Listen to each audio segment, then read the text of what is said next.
서브 이슈입니다. AI에 투자해야 하는 이유. 피치는 강등했지만 S&P 프랑스 신용등급 AA 유지라는 기사가 있는데요. 신용평가사 피치는 프랑스의 신용등급을 AA에서 AA로 한 단계 낮췄습니다. AA-로. 이유는 높은 정부 부채와 연금개혁 실패에 따른 국채의 부담 증가 때문입니다. 국가 총부채 6천조 넘을 듯 한국의 빚 다이어트 나홀로 역주행이라는 기사가 있는데요. 한국은 가계, 기업, 국가 부채를 모두 포함한 총부채가 무려 8위입니다. 일본이 1위, 룩셈부르크가 2위, 프랑스가 3위, 캐나다가 4위, 중국이 5위, 스위스가 6위입니다. 미국은 의외로 11위입니다. 국가 부채 일본이 많다고 했는데 정말로 일본이 414%로 압도적 1위입니다. 그렇다면 선진국이 되면 왜 빚이 늘어날까요? 첫 번째는 생산성 하락입니다. 한국은 왜 미국보다 총부채 비율이 높을까요? 이유는 가계부채 때문입니다. 선진국이 되면 될수록 임금은 높아지고 그에 비례 생산성은 떨어집니다. 생산성이 떨어지면 국가는 인위적이라도 GDP를 올려야 합니다. 인위적으로 올리는 것이 투자를 증가시키는 것인데 투자는 돈이 있어야 합니다. 미국, 일본은 주로 국채를 발행해서 돈을 찍어냈습니다. 이유는 이들 국가들은 기축통화국입니다. 따라서 돈을 찍어내도 안전자산이기 때문에 인플레이션은 크게 일어나지 않습니다. 그러나 한국은 미국, 일본처럼 돈을 찍어냈다가는 국가부채가 크게 늘어나고 신용등급은 나락을 갑니다. 이러면 한국의 국채는 쓰레기가 되고 외국인들은 원화 탈출 러시가 일어납니다. 외국인은 신용등급 하향이 되면 바로 국내 주식, 회사채, 국채 모두 팔아버리고 해외로 나갑니다. 결국 주가 폭락, 채권 가격 폭락하면서도 도산하는 기업들과 깡통으로 우는 개미들이 생겨날 것입니다.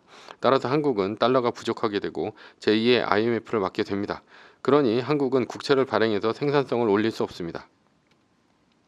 결국 한국이 생산성을 향상을 위해 택하는 것은 개인의 부채를 늘려 GDP를 올리는 것입니다.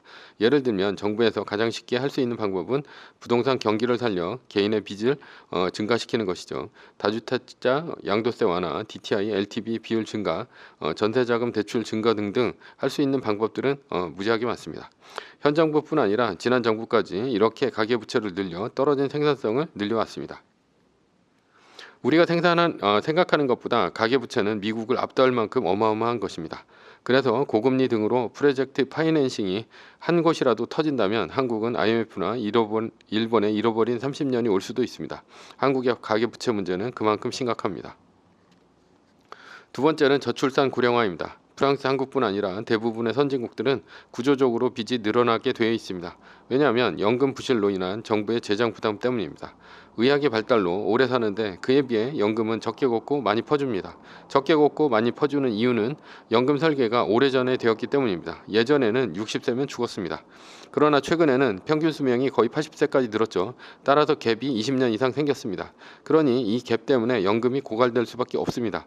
그래서 프랑스에서는 연금 개혁을 하려고 했으나 국민들의 저항에 부딪혀 결국 연금 개혁에 실패했습니다. 결국 국가는 국채를 찍어 연금을 주는 수밖에 없습니다.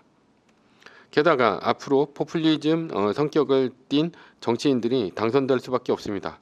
연금 깎겠다는 정당은 야당이 될 것이고 연금 그대로 주겠다는 정당은 여당이 될 것입니다. 나이가 들어 바랄 것이 연금뿐인데 나라에서 연금 깎으면 좋아할 사람 없습니다.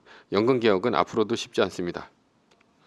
세 번째는 기업의 투자 감소인데요. 저출산 고령화가 지속되면 저성장에 접어듭니다. 왜냐하면 기업들은 투자를 안 하기 때문이죠. 노인은 주로 저축을 하지 소비를 하지 않습니다. 이렇게 되면 정부의 수입도 줄어듭니다. 정부의 지출은 늘어나는데 세수는 줄어드니 빚은 구조적으로 늘어날 수밖에 없습니다. 정부가 국채를 발행하면 중앙은행은 국채를 사주면서 시장의 유동성을 늘립니다. 미국의 중앙은행인 연준의 자산은 코로나 때 국채를 4조 5천억 달러 사주면서 무려 9조 달러나 되었습니다. 그러나 연준은 이런 시장의 유동성을 흡수할 수가 없습니다. 왜냐하면 시장의 유동성을 함부로 흡수했다가 지역은행 등이 망하면 은행 시스템의 위기가 오기 때문입니다. 결국 앞으로 이렇게 찍어낸 돈은 시장에 넘쳐 흐르게 되어 있습니다. 이렇게 풀린 돈은 새로운 부가가치를 만드는 데 들어가야 합니다. 그래서 성장주가 오릅니다. 성장주 중에서도 생산성을 올릴 수 있는 곳으로 돈이 가야 합니다. 그렇지 않으면 버블이 생깁니다. 예를 들면 생산성이 없는 주택시장에 돈이 풀린다면 2008년 미국의 금융위기, 1990년 일본의 버블 경제처럼 경제 시스템이 붕괴되는 추락은 거의 확정적입니다. 그래서 한국의 가계부채가 문제입니다. 그래서 부동산보다는 주식이죠. 현재는 생성형 AI와 같은 생산성을 높이는 분야가 유망해 보입니다. 결론입니다. 돈은 꾸준히 풀릴 것이고 그 돈은 주식시장으로 들어갈 것입니다. 우리는 많이 오르는 곳에 투자하면 됩니다. 물론 많이 오르는 곳은 시장이 주가로 알려줄 것입니다. 떨어졌다고 싸게 살 것이 아니라 미래가치로 보면 오히려 오르는 것이 싼 것일 수 있습니다. 왜냐하면 주가가 싼 것은 미래가치가 없어서 싼 것이고 주가가 비싼 것은 미래가치가 높아 비싼 것일 수 있기 때문입니다.